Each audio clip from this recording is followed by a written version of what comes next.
Umiiwas daw si LeBron James sa mga magagaling na mga manlalaro patungkol sa depensa.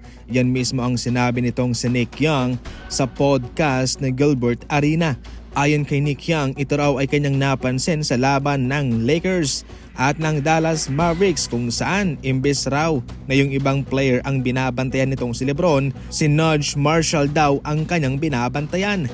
Ayon pa mismo kay Nick Young, napapansin na yung mga mahina raw ang binabantayan nitong si LeBron. Umiiwas siya sa mga magagaling na mga malalaro. Nakakaintindi mismo itong si Nick Young na syempre sa kanyang edad ay ina-assign talaga itong si LeBron sa mga medyo hindi magaling na mga player para bantayan. Pero syempre sa kabilang banda, isa itong malaking question mark sa kanyang kakayahan na ganito na ba si LeBron umiiwas daw sa mga magaling na mga malalaro para depensahan, kundi yung pinakamahina, yun mismo ang kanyang binabantayan dahil parang takot siya na siya'y mapahiya. Magaling na defender itong si LeBron mga idol, pero given nga sa kanyang edad ay inaasahan na ganun talaga ang mangyayari. Mayroong mga adjustment na ibibigay sa kanya considering sa kanyang edad at hindi na siya bibigyan ng masyadong mabigat na minuto. Samantala, pagkatapos na mag-focus ni Coach Tom Thibodeau sa mga starting lineup niya at hindi siya gaanong gumagamit ng kanyang second unit, sa ngayon gagamitin po ni Coach Mike Brown ang nasa siyam na mga malalaro para sa kanyang rotation sa panibagong NBA season.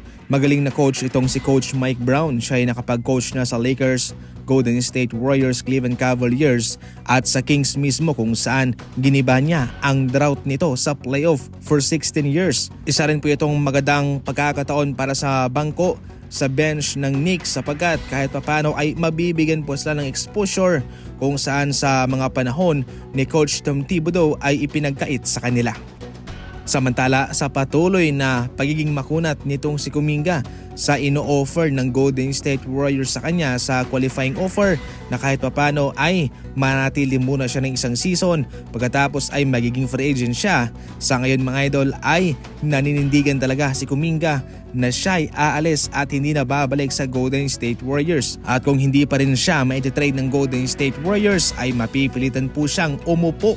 Hindi siya maglalaro mga idol at hindi ito maganda sa kanya sapagkat posibleng bumaba ang kanyang value.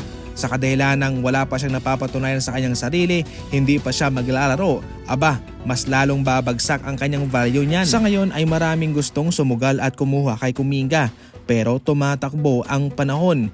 Hindi mo alam sa susunod na mga buwan ay mag-iiba ang gusto ng ibang kupunan, mag-iiba ang kanilang taste. At baka hindi na sila interesado sa kanya.